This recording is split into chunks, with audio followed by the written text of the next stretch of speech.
Tonight, the Board of Education in Knox County is delaying a vote to hire a debt collector to reclaim unpaid school lunch money.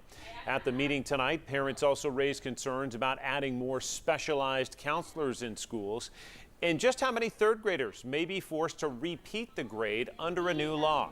Reporter Mary Klingler joins us to break down the choices for board members and concerns from parents. Mary? Well, John, three main takeaways tonight. The first one I want to talk to you about is the vote that was postponed. It's a decision on whether to hire a debt collection agency to go after parents who haven't settled their child's school lunch tab. Now, keep in mind the debt could date back to before the pandemic, and some of these kids may not even go to that school anymore at this point. All in all, KCS says the debt is more than $200,000 from this year alone.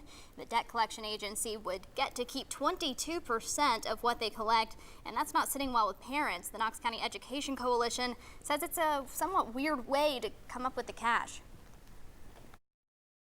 Knox County Schools has a lot of high-level goals they have for literacy and math with our students. But if the students are hungry and their parents are being hounded by debt collectors to pay for their school lunches, then they're not going to be able to reach any of those educational goals.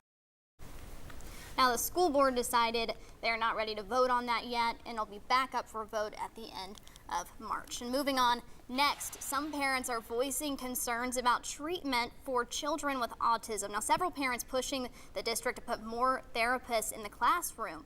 Numbers from the county show more than 800 children are diagnosed with autism. And Knox County parent Sandy Bush shared her story in front of the board tonight. When you have a child that can't speak to you, and then you have the school saying they don't allow anyone that doesn't work for the county to come in, it does make you feel like maybe there's something they don't want people to see. It just raises the question as to why. She's one of about 7 parents who got in front of the board tonight to express concerns about that topic, and KCS says if an expert team agrees a specific service is needed for a child, they'll explore providers in that area. And finally, the retention law remains on parents' minds tonight, and this is one that's in the hands of the state instead of the school board. But the school board is a part of that fight for change. The board wrote a letter to the state condemning the law in December, and the law requires third graders who don't test to a state standard to go to summer school or get tutoring in the 4th grade. And parents we talked to are worried even that won't teach their kids how to pass this standardized test.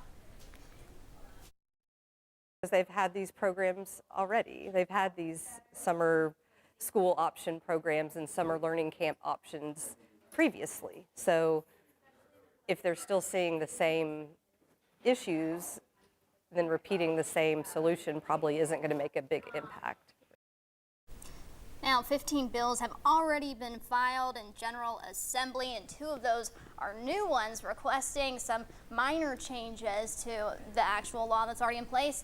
The ultimate decision still lies in the hands of those lawmakers. John? Yeah, we'll see what happens in session. Mary, thank you.